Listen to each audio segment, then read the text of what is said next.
হে everyone, আমি রিম্পা চলে এসেছি আরও একটি নতুন ভিডিও তোমাদের সাথে শেয়ার করতে। তো আমরা দ্য লেক হাউস নামের এই ক্যাফে কাম রেস্টুরেন্টে প্রথমবার গিয়েছিলাম, যেটা কল্যাণী লেক পার্কের একদম পাশেই। বেশ কিছুদিন হলো নতুন করে এই জায়গাটি হয়েছে। তো কল্যাণীতে যারা থাকো তারা হয়তো অনেকেই জায়গাটা চেনো, কিংবা ইতিমধ্যে ঘুরেও এসেছো হয়তো।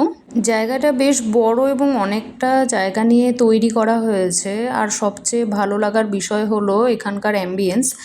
বিশেষ করে লেকের ধারে বসে সময় কাটানো, পরিবারের সঙ্গে হোক, বন্ধুদের সঙ্গে হোক, কিংবা কাপেল হিসেবে যেটাই হোক না কেন, আমার মনে হয় সবারই জায়গাটা ভালো লাগতে পারে। আমার ব্যক্তিগতভাবেও জায়গাটার অ্যাম্বিয়েন্স বেশ ভালোই লেগেছে। তবে আজকের ভিডিওতে আমি শুধু ভালো লাগার কথাই বলবো না, আমার নিজের কিছু অনেস্ট এক্সপিরিয়েন্সও তোমাদের সঙ্গে শেয়ার করব। এখানকার মেনু কার্ডটাও আমি তোমাদের সাথে শেয়ার করব, ভিডিওতে দেখিয়ে দেব। সেখানে খাবারের নাম এবং দাম সব কিছুই তোমরা নিজেরাই দেখে নিতে পারবে। আমরা সেদিন কি কি খাবার নিয়েছিলাম সেটাও তোমাদের সঙ্গে অবশ্যই শেয়ার করব। তবে একটা বিষয় আমার ব্যক্তিগতভাবে একটু মনে হয়েছে, এখানকার খাবারের দাম তুলনামূলকভাবে বেশ কিছুটা বেশি।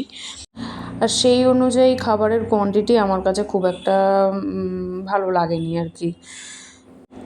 তবে আমাদের সঙ্গে যেটা হয়েছিল সেটা একটু অন্যরকম। আমরা যখন খাবার অর্ডার করেছিলাম তখন মেনু কার্ডের যে দাম দেখানো হয়েছিল আর বিল করার সময় দামের সঙ্গে বিলের কোনো মিলই পাচ্ছিলাম না, ঠিক আছে। বিষয়টা তখন তাদের জানিয়েছিলাম, কিন্তু জানানো সত্ত্বেও বিলে কোনো চেঞ্জেস হয়নি। এরপর কারণ জানতে চাইলে আমাদের বলা হলো গ্যাসের দাম বেড়ে যাওয়ার কারণে নাকি এমন হয়েছে। তো এখন এই বিষয়টা নিয়ে আমি কাউকে খারাপ বা ভালো বলছি না, এটা সম্পূর্ণ আমাদের পার্সোনাল এক্সপিরিয়েন্স, মানে আমার পার্সোনাল এক্সপিরিয়েন্স আমি শেয়ার করলাম। তো যাতে তোমরা যাওয়ার আগে বিষয়টা সম্পর্কে অ্যাওয়্যার থাকো। তবে সব কিছুর পরেও বলবো জায়গাটার অ্যাম্বিয়েন্স এবং লেকের পাশে বসে সময় কাটানোর এক্সপিরিয়েন্স আমার ভালোই লেগেছে।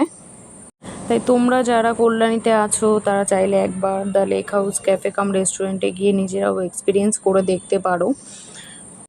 আর আমরা কি কি খাবার নিয়েছিলাম, মেনু কার্ডে কি অপশান আছে এবং সেগুলোর প্রাইস কত, সেগুলো তোমরা ভিডিওতে দেখে নিতে পারবে, আমি দিয়ে দেবো। তোমাদের মধ্যে যারা আগে এখানে গিয়েছো তারা অবশ্যই নিজেদের এক্সপিরিয়েন্স কমেন্ট করে জানিও, তোমাদের এক্সপিরিয়েন্স কেমন ছিল সেটাও জানতে চাই। তো আজকের মতো এটুকুই, তোমাদের সাথে আমার গল্প এরকম আরও অনেক হবে। সবাই ভালো থেকো, সুস্থ থেকো, টাটা।